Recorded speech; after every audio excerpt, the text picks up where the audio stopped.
Hello guys, it's Saturday and you know what that means.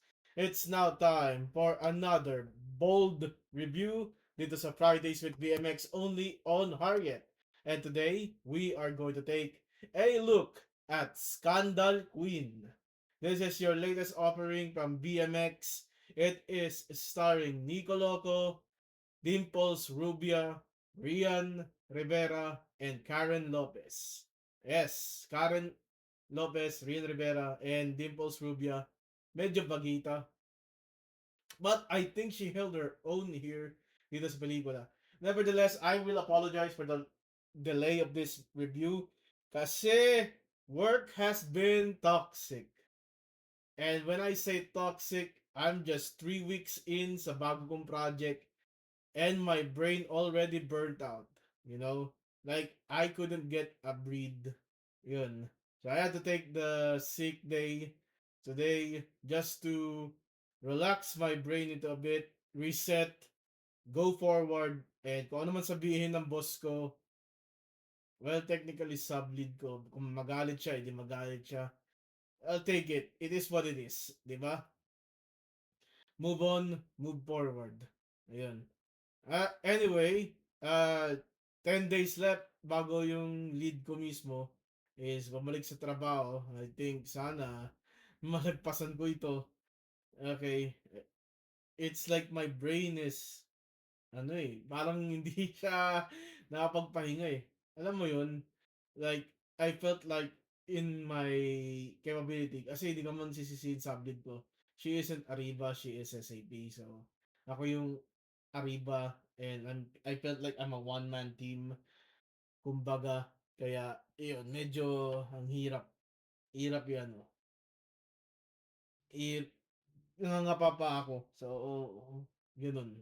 Like, there's no yung lead ko na June 16 pa yung balik kasi naka-bereavement no what to guide me. It's like, yeah, I need a reset. It felt I felt for the first time vulnerable since 2021 when I wanted to resign from my work, di ba? That's how yun yung naramdaman ko eh. Like I felt vulnerable. Okay. So that's my life update. Then we go to the review. Okay, Scandal Queen. This is starring Karen Lopez. She is playing the role of Mara and she is parang nagtatrabaho kay Mr. B or Boss B, si RD Raimundo. Si Boss B ay isang producer ng mga scandal. And he sends out these agents, si Cathy, played by Rian Rivera, and si Mara, played by Karen Lopez, para targetin mga lalaki. Kadalasan mga celebrity, mga vlogger, to have sex with them. Tapos nag-install sila ng hidden camera. And ayun, bibigay nila kay Boss B, kay Mr. B. Okay. Isang target dito ay itong si Celebrity A, si Nico Loco. At kumbaga, na-fell in love ito si Karen Lopez kay Celebrity A, si Mara kay Celebrity A. Ang pangalan niya Alex ata o Alex. And dahil doon, nade-delay yung nakailang pagtatalik na si Nico Loco sa si Karen Lopez dito. Pero hindi binibigay ni Mara yung kanyang footage kay Mr. B. Si Mr. B, he is having his way on Johnny, played by Dimples Rubia. And kumbaga maganda yung mga eksena ni RD Raimundo sa ni Dimples Rubia dito eh. Like top tier, okay? Alam naman ni Mara na ayun, kinakanyod ng Boss B itong si Johnny. Like, pumasok si Mara, kakatapos na niya makipagkangkangan. Ayun. Cathy is more of a loose cannon. So, sino man makita niya target, kakangkangan niya. May target siyang random na vlogger dun sa bar. As ginamit niya yung footage para mag-blackmail siya ng 100,000 pesos. So, Cathy, Rian Rivera's character is more out of reach. But one thing I have to say for all of these sex scenes, there's nothing to tell them apart. There's your usual boob licking, nipple sucking, diba? But I think nawala yung variety eh. Kasi if you examine this movie, you're framing it in the hidden camera's perspective. And then the hidden camera, para lang mapakita mo na, ay, kinakapture to ng hidden camera na sinedap ni Cathy, sinedap ni Mara, you have to frame away from that to the camera's perspective. So, kumbaga, parang yun yung identity ng mga eksena dito. Yes, the positions were good. They were extreme. The actions were good to the extreme. But if you frame it to the camera's perspective, every single Zeg scene, it became their identity. The scenes are all the same. That's my gripe with this movie. That's why, kung kay Dimples Rubia, yung mga eksena niya, they were unique. Okay?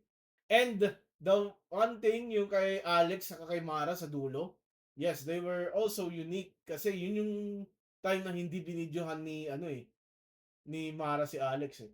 Okay. So, ang nangyari kasi si Cathy, inunahan niya si Mara kay Alex, nagipagkangkangan sila sa pool. So, sinabit niya yung footage kay Boss B. So, yun. And then, that's how you write off Rian Rivera in this movie. I never heard of Cathy there ever since. Pero, ginamit ito ni Boss B na deadline para ilabas. Kasi nalaman ni Boss B na magjowa na itong si Alex sa si Mara. So, yun. Ginamit ito pang blackmail para may double feature siya featuring Mara and Alex. Mara told Alex the truth about the scandals. Ayun. About Cathy, about her, about Boss B.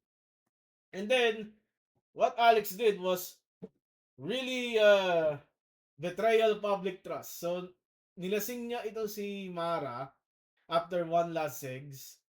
Binura niya yung laman ng laptop at naglayas. And then he gave an interview condoning the actions of Mara, Cathy, and the rest.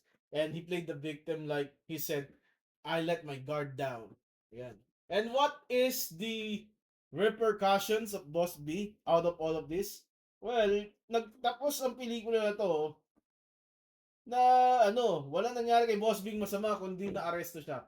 Turns out, Johnny had enough of those segs na naramdaman niya kay Boss B. She wants out of the relationship. So, nagsumbong siya kay Mara, nagsumbong sila sa police, and Boss B's empire of scandal came down. And then, Karen Lopez, character, si Mara, sinunog niya yung malalalabing scandal na USB dun sa baso or something. And sa kanya na siguro yung condo ni Alex. And that is how Scandal Queen ends. So, who's the queen? Who is the real queen? Kumbaga.